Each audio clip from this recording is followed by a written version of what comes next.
I'd like to introduce you to the new Kverneland 863 Bale chopper and some of the features and good points that we have on it. We'll start with the Bale retention bar here, arguably the best on the market.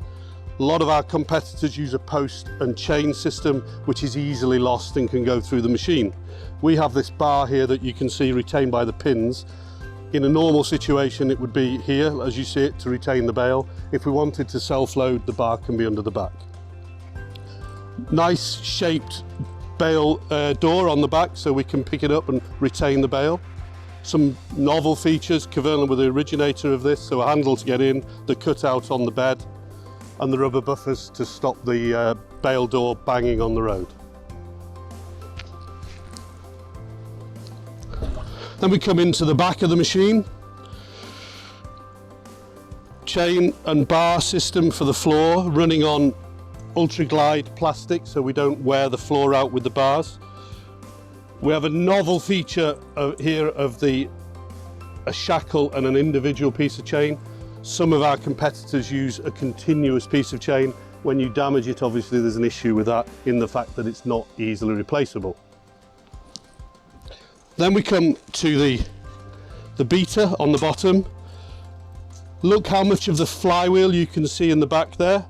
So we're looking at a flow perspective, the material comes in and gets easily moved by the flywheel. Nice narrow internal bar here. We can set this up in many ways, so we've got the moment we're running 14 knives. We can run up to 56 knives on it. We can moderate the amount of material coming through with these bars here, and we can also move the comb backwards to make the machine more aggressive. So lots of different ways of setting it up depending on the customer's material. Movable bar at the top here to stop material coming forward. And another new feature on the 863 is this ram on the top here. Obviously, the amount of material we're now moving with an 863, it needed a better solution than the electric ram we had before. 4-stage chute, 1, 2, 3, 4, which is arguably better when we're working in crops, in feeding crops from a distribution point of view. Okay, some nice features along the side here.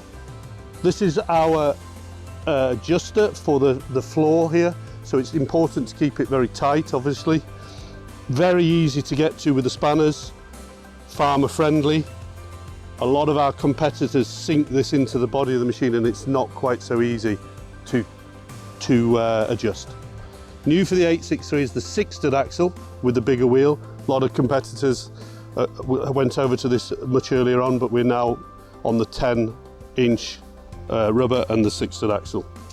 Then we come to the switches on the side. Again, we do the floor and the door, so we can use both of them. Some of our competitors, you can only do the door.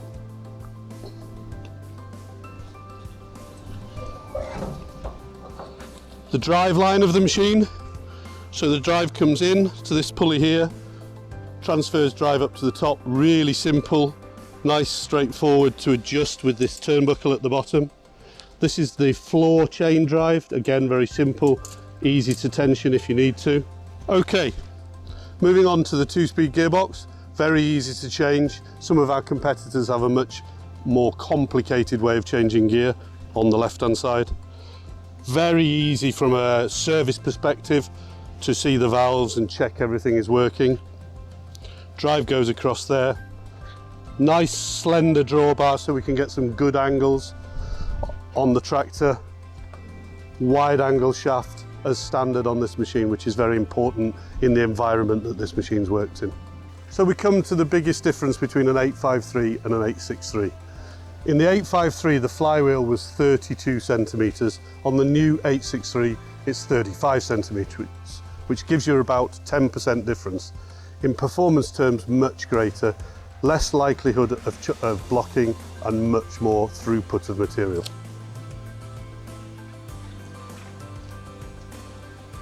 When we're feeding, we need the ability to move where the material goes on the floor, so we have an adjustable chute system, nice feature. Also important for the driver to see how fast the bed's going, so there's a nice easy indicator to see especially when you're sitting in the cab looking down. Some of our competitors don't offer that. The heart of the machine, the flywheel, as we said earlier, it's 35 centimetres deep, so the paddle is much deeper than on the previous machines. We've retained the nice edged flywheel, so if you do get it blocked, we can take this big panel off here. Very, very easy from a customer's perspective to get in there and unblock the machine. Very important feature as well, bolted paddles to the flywheel. Some of our competitors actually weld the paddle to the flywheel, and obviously if we've damaged a paddle, it becomes very, very difficult to repair that. When farming means business,